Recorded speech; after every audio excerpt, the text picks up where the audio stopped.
Aqui só, o padrão de liberação. Só quando eu for falar do ritmo circadiano também, à noite, os neurônios que levam à produção do CRH e depois do ACTH e depois do cortisol estão inibidos. Quando o sol vai aparecendo, 6, 7, 8 horas da manhã, esses neurônios, como eu vou falar, sendo informados pelo núcleo supraquiasmático, pela claridade do dia, eles começam a liberar os pulsos de CRH, aí depois de ACTH, e aí o cortisol vem em resposta ao aumento do ACTH. Notem que o ACTH aumenta primeiro, coisa óbvia, e depois o cortisol aumenta. Então o cortisol, ele é o hormônio que nos prepara para o estresse, que é acordar. Acordar é um estresse. E ficar acordado também é. E aí o cortisol, ele nos prepara, estresse no termo de mobilização e energia. A gente, obviamente, consome muito mais energia durante a vigília do que durante o sono. É uma coisa óbvia, que é só para mostrar os mecanismos detalhados. Isso aí eu, novamente, já falei na aula mais completa. O metabolismo do cortisol também é importante. O cortisol, ele sofre a ação de uma enzima chamada 11-beta-hidroxiesteroide desidrogenase tipo 2, ele se transforma em cortisona. Cortisol é um composto com ativa e intensa atividade glicocorticoide. Já a cortisona é um glicocorticoide pouco eficiente. Ou seja, a ação glicocorticoide são aquelas ações que eu mostrei lá no metabolismo da glicose, que o próprio GH tem também. E eu tenho uma isoforma que transforma a cortisona em cortisol, é a isoforma 1, com atividade redutase. Esse é o ciclo básico do cortisol. Por exemplo, o cortisol, ele não tem tanta ação renal no rim, porque no rim eu tenho a expressão dessa enzima aqui, a 11-beta-HSD2. E aí o rim, ele fica protegido das ações do cortisol. Só que um indivíduo, isso normal, isso é uma pessoa com cortisol fisiológico. Agora, uma pessoa que tem estresse crônico, que tem ansiedade, que é obesa, todas essas condições levam a um aumento do cortisol. Ou uma pessoa que faz uso exógeno de um corticoide. Ah, eu tenho artrite, eu tenho artrose, eu tenho cólica excessiva, vou tomar cortisol. Ou vou tomar, sei lá, dexametasona, betametasona, algum congênere. Essa pessoa vai ter, por exemplo, retenção de sal, retenção de água, justamente pela ação renal do cortisol, que também é mineralocorticoide. Só que, fisiologicamente, essa ação é inibida por conta dessa enzima aqui. Tecido adiposo também há uma expressão diferencial dessas enzimas aí e pode mais ou menos dizer um perfil de resposta ao cortisol e a insulina, obviamente que o cortisol também responde, faz a resposta à insulina variar de certos locais. Por exemplo, a barriga ou o abdômen é um local que é mais sensível à insulina do que os membros, por exemplo.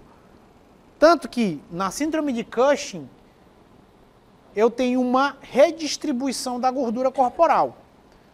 O cortisol, ele tanto causa lipólise quanto ele causa lipogênese.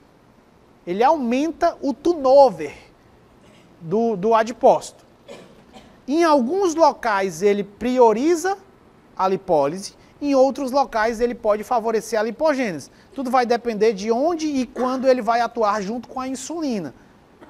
No abdômen, por exemplo, ele não dificulta tanto a ação da insulina. E aí a insulina pode causar um aumento da adiposidade nessa região. É por isso que na síndrome de Cushing, o paciente tem os braços finos, as pernas finas, o bucho grande e uma deposição supraclavicular também, a giba de búfalo. Esse é o padrão de resposta aos diferentes locais do corpo ao tecido, ao cortisol, justamente devido à expressão diferenciada dessas enzimas aí. Em alguns locais o cortisol age mais, em outros locais o cortisol atua menos. Ó, fígado, tecido adiposo e pulmão, a isoforma 1. A isoforma 2, como eu havia falado, rim, cólon e glândula salivar. O ciclo cortisol-cortisona é a mesma coisa, é só para mostrar aquilo que eu havia falado. Ó. Cortisol vem, doido para poder fazer o rim reabsorver sal e água. Só que ele chega e ele encontra a hidroxiesteroide desidrogenase tipo 2, que transforma ele em cortisona. Cortisona não tem ação mineralocorticoide. E aí ele não consegue reter. Isso é o normal, isso aqui é o normal. E aí, quando eu estou num contexto metabólico que o cortisol está em excesso, por obesidade, depressão, ansiedade, estresse, eu estudo uma coisa que eu não gosto, eu trabalho numa coisa que eu não gosto. O nível de cortisol vai estar alta cronicamente. Então essa pessoa vai ter mais propensão a ser inflamada, aquilo que eu falei, aquele contrassenso, apesar do cortisol ser anti-inflamatório, vai ser uma pessoa com maior propensão a engordar, vai ser uma pessoa com maior propensão à retenção de líquido. Enfim. Mecanismo de ação do cortisol. E as referências que eu usei, ó. Margarida Aires, o Guyton também, não deixa de ser, mas apesar, como eu citei, né, de estar bem desatualizado em certos conceitos. O Boron, que já está na sua terceira edição, aqui é a segunda, Fisiologia do Bernie Levy e a Fisiologia da Silverton. São livros que eu realmente indico sempre, sobretudo esses dois aqui, ó, Margarida e o Boron. E aí só, quem quiser acompanhar os meus cursos, aqui é a minha plataforma, a Fisio, só colocar no Google a Fisio Cursos que você vê lá. E aqui tem os canais, o canal do YouTube e o canal do Telegram também que você pode acompanhar. Sempre estou colocando coisas lá. Você tem aí o Instagram, meu Instagram, tanto de professor quanto da Fisio. E os cursos. Atualmente tenho 12 cursos. Fisiologia e patologia endócrina, hormônios e metabolismo, nutrição e exercício, neurociências, neuroanatomia, psicofarmacologia, alguns de farmaco, ó, fisiologia cardiovascular, farmacologia cardiovascular, imunologia básica. É basicamente isso.